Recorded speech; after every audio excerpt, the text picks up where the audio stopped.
উপর দিয়ে দ্রুত গতিতে ছুটে চলা মেট্রো রেলের পর এবার ঢাকাবাসী পাবে পাতাল রেলের অভিজ্ঞতা। অর্থাৎ এই ট্রেন চলবে মাটির নিচ দিয়ে। পাতাল রেল চলার শব্দ টেরই পাবে না মানুষ। বিশেষ এই পাতাল রেলের নির্মাণ কাজও টের পাচ্ছে না কেউ। অথচ আপন গতিতেই সেই কাজ এগিয়ে চলছে, যা শেষ হবে 2026 সালের মধ্যেই। এই পাতাল রেল মূলত মেট্রোর আরেকটি রুট, যা চলাচল করবে ঢাকা বিমানবন্দর থেকে কমলাপুর পর্যন্ত। উত্তরা থেকে মতিঝিলকে যেমন MRT-6, তেমনি পাতাল রেলের নাম দেয়া হয়েছে MRT-1-এ। রেলের দৈর্ঘ্য প্রায় 20 কিলোমিটার। পথে স্টেশন হবে 12টি। এগুলো হলো বিমানবন্দর terminal, Khilkhet, Jamuna future park, Notun Bazar, Uttar Badda, Badda, Hatirjheel পূর্ব, রামপুরা, মালিবাগ, রাজারবাগ ও কমলাপুর। MRT-এর কাজ পুরোপুরি শেষ হলে বিমানবন্দর থেকে প্রগতি সরণি ও মালিবাগের পথে যানজট কমে যাবে। অতিষ্ঠ জনজীবনে মিলবে স্বস্তি। পাতাল রেলের কাজ শুরু হয়েছে 2023 সালের ফেব্রুয়ারিতে। পুরোদমে কাজটি চলছে মোট 12টি প্যাকেজে। নিচের কাজ শেষে এখন মাটির উপরের কাজগুলোও দৃশ্যমান হয়ে উঠছে। তবে এই লাইনের নির্মাণ কাজ শুরু হওয়ার কথা ছিল 2020 সালেই। কোভিড মহামারীর কারণে তা পিছিয়ে যায়। সময় মতো কাজ শুরু করা গেলে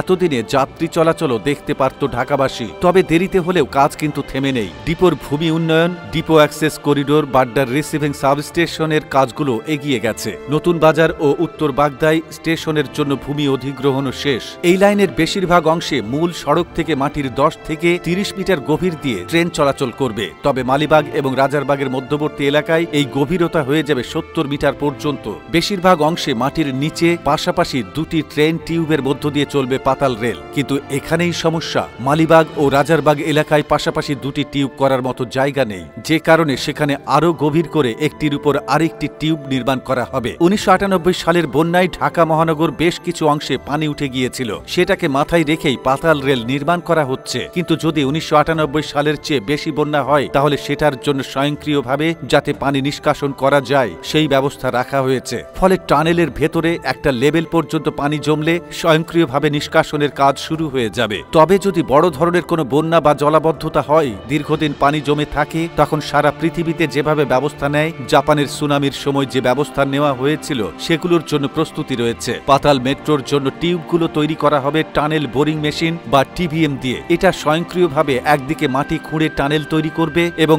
একই সঙ্গে টানেলের সঙ্গে প্রিকাস্ট সেগমেন্ট বা কংক্রিটের কাঠামো বসিয়ে দেবে। কাজ করার সময় সড়কে যানবাহন চলাচলে কোনো সমস্যা হবে না। সড়ক ব্যবহারকারীরা বুঝতেই পারবে না যে মাটির নিচে কাজ হচ্ছে। অন্যদিকে স্টেশনগুলো নির্মাণ করা হবে ওপেন কাট পদ্ধতিতে। এক্ষেত্রে প্রথমে সড়কের অর্ধেক অংশ খনন করে কাজ শুরু করা হবে। কিছুদিনের মধ্যেই খোঁড়া অংশটি ঢেকে দেওয়া হবে স্টিলের পাত দিয়ে। এ পাতের উপর দিয়ে 40 টন পর্যন্ত ওজনের যানবাহন চলাচল করতে পারবে। এভাবেই অত্যন্ত বৈজ্ঞানিক উপায়ে চলছে পাতাল রেলের কাজ, যা শেষ হলে ঢাকার জনজীবন আরো সুন্দর হবে, কমে যাবে যানজট।